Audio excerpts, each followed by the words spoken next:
vais vous introduire le contexte du site de Moronville. Donc déjà, bienvenue en Eure-et-Loire. On est dans le cadre d'une gestion par maîtrise d'usage en fait. C'est un site privé d'une emprise de 41 hectares. Il y a 2 propriétaires en fait.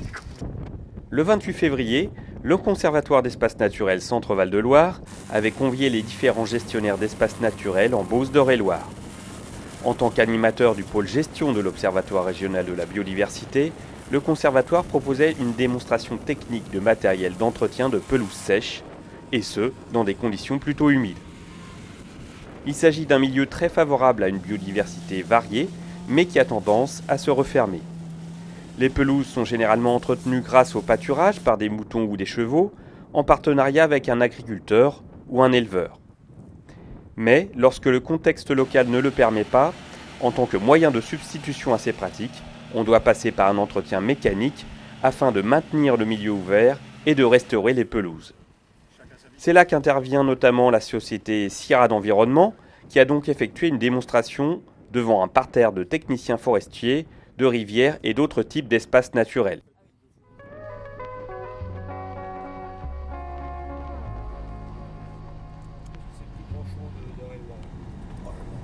Dans un second temps, les participants se sont rendus sur un site à proximité pour une autre démonstration, effectuée cette fois-ci par le foyer d'accueil Chartrain, une association d'insertion spécialisée.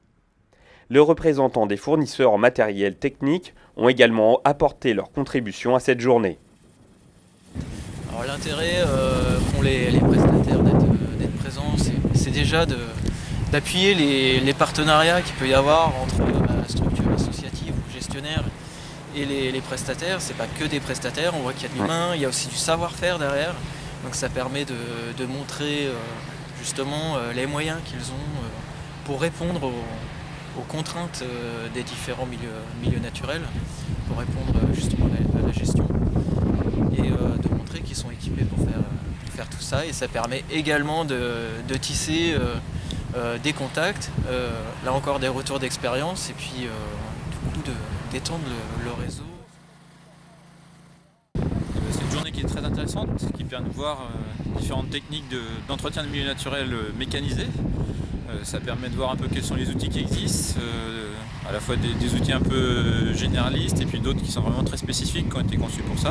Et puis moi, en tant qu'enseignant, ça me permet aussi de retranscrire ça auprès de mes étudiants pour pouvoir leur donner des informations sur les caractéristiques des outils, sur les capacités qu'ils ont à entretenir certains milieux. Au final, une journée composée de situations concrètes de travail pour ces techniciens qui leur aura permis de mutualiser leur savoir-faire et d'élargir les partenariats mis en œuvre dans la gestion des espaces naturels.